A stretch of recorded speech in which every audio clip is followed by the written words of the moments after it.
Hello everyone, আজকে তোমাদের জন্য আমি আরেকটা প্রবলেম নিয়ে এসেছি। প্রবলেমটা আসলে কি বলছে দেখো। প্রবলেমগুলো সব আসলে আমি এতদিন পর্যন্ত যা যা করাচ্ছি সবগুলো আসলে একই ধরনের বা একই সূত্র রিলেটেড, বাট প্রত্যেকটা তোমার কনসেপ্টকে ক্লিয়ার করে ব্রেন স্টর্মিং প্রবলেম আর কি। তো দেখো যে দুটো গ্যাসের মিশ্রণ, আবার মিশ্রণ চলে আসছে, দুটো গ্যাসের মিশ্রণ এর স্থির আয়তনে মোলার আপেক্ষিকতা 13r/6। তার মানে কি মিশ্রণের স্থির আয়তনে মোলার আপেক্ষিকতা, যে স্থির আয়তনে বলছে,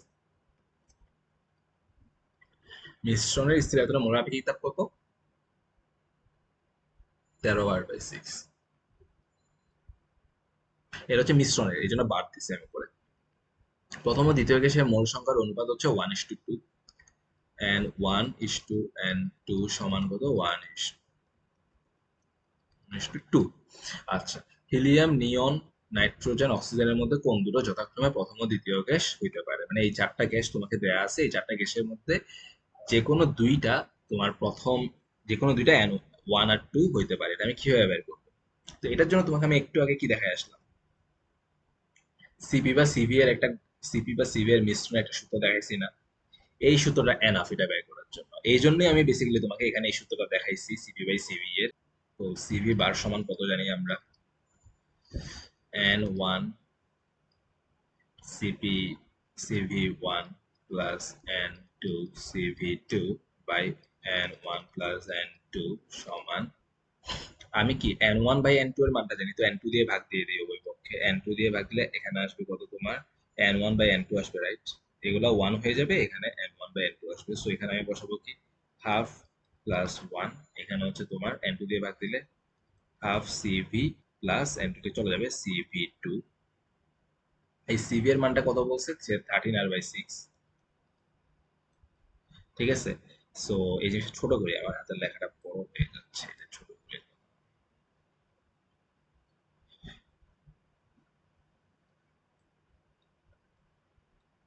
আচ্ছা, এরপর কি হবে? এরপর হচ্ছে তোমার 13r/6 আছে এটা। এখন CV1 আর CV2 এর মানটা আমার বসাইতে হবে, তাই তো?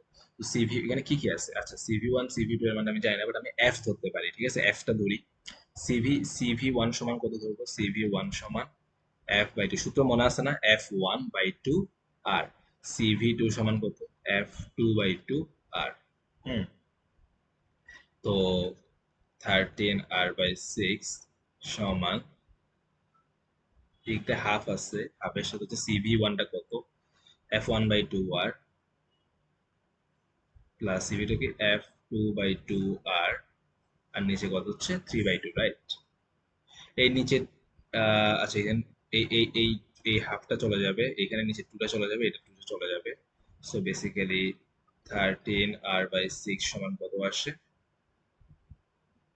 নিচে একটা 3 থাকতেছে, 3 উপরে একটা কি থাকতেছে? উপরে হচ্ছে তোমার এই আর এদিকে চলে যাচ্ছে, চারটি এখানেও দিয়ে দেওয়ার দরকার নাই,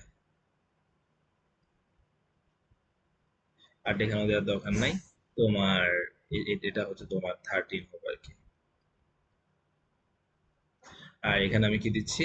এখানে হচ্ছে তোমার এই আটটা নাই, এখানে আটটাও চলে গেছে। এখানে উপরে আছে তোমার কাছে f1/2 প্লাস f2। আচ্ছা, f2 এর নিচে কিছু নাই, f2 এর নিচে হচ্ছে কত আছে? 3 আছে। ঠিক আছে, এইটা। তো এই জিনিসটাকে ছোট করি।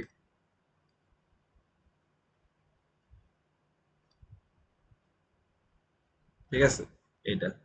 ও, এই টুটা আবার ছোট হয়ে গেছে উপর থেকে। আচ্ছা, আমি টুটা লিখে দিই, সমস্যা নেই, এখানে টু আছে, হ্যাঁ। আচ্ছা, এই জিনিসটা এটা হয়েছে। এখন আমি এই জিনিসটাকে এদিকে গুণ দিয়ে দেবো, 3 দিয়ে গুণ দিলে, একটা ক্যালকুলেটর নিয়ে গুণ দিয়ে দেবো। আচ্ছা, 3 দিয়ে গুণ দিলে এখানে হচ্ছে নিচে 2 চলে আসে, তাই তো? তাহলে আমার জিনিসটা কত দাঁড়ায়? এই পাশে আসে 13, 3 দিয়ে গুণ দিলে 2 চলে আসে এদিকে, সমান এটা f1/2। আচ্ছা, আমি উভয় পক্ষকে হচ্ছে f2 দ্বারা ভাগ করতে পারি। আগে আমি উভয় পক্ষকে 2 দ্বারা গুণ করতে চাই, আমি আগে এটা লিখে ফেলি, সমস্যাটা এটা তো। উভয় পক্ষকে আমি 2 দ্বারা গুণ করি, তো 2 দ্বারা গুণ করলে কি হবে? এই 2টা চলে যাবে, 2টা চলে যাবে, এখানে একটা 2f2 চলে আসবে, তাই তো? আচ্ছা, তাহলে আমার বেসিক্যাল জিনিসটা কি আসছে? 13 সমান f1 প্লাস কত? 2f2। ঠিক আছে, 13 সমান f1 প্লাস 2f2 আসছে আমার।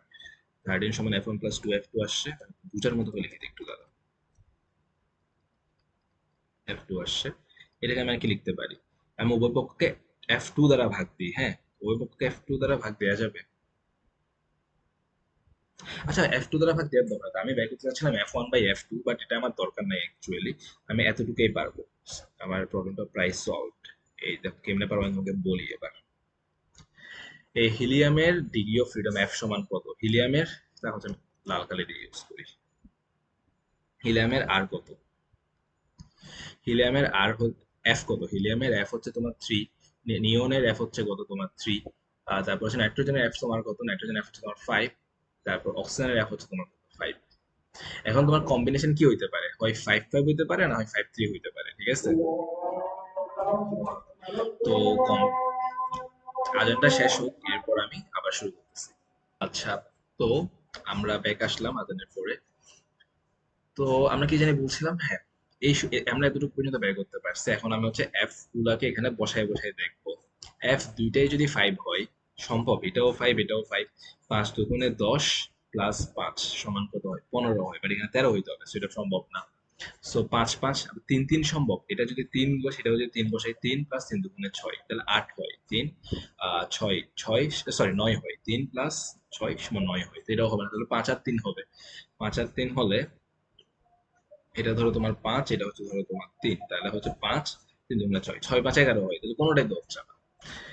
আচ্ছা, আমাদের ক্যালকুলেশনে আমরা হচ্ছে তোমার আরেকটা জিনিস কনসিডার করে নেই, 5 3 হচ্ছে না, কিন্তু 3 5 তো হইতে পারে, তাই না? 3 5 3 হচ্ছিল না, 3 5 তো হইতে পারে। কারণ প্রথমটা 5 পর্যন্ত 3 ধরতেছি, প্রথমটা 3, পরেরটা 5 ধরতে পারি। সো 3 আর 5 হলে 5 × 2 = 10 প্লাস 3, সেটা কত আসে? তোমার 13 আসে। তার মানে কি?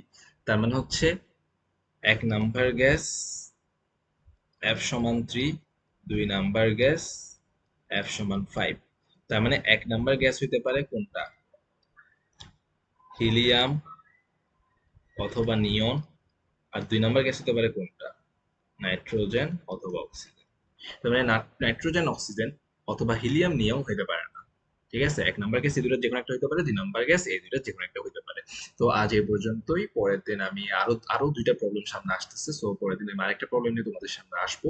তো ততদিন তোমরা সুস্থ থাকো, ভালো থাকো, আর রিজেক্টেড টুকুরেন্সের সাথেই থাকো। সবাইকে ধন্যবাদ।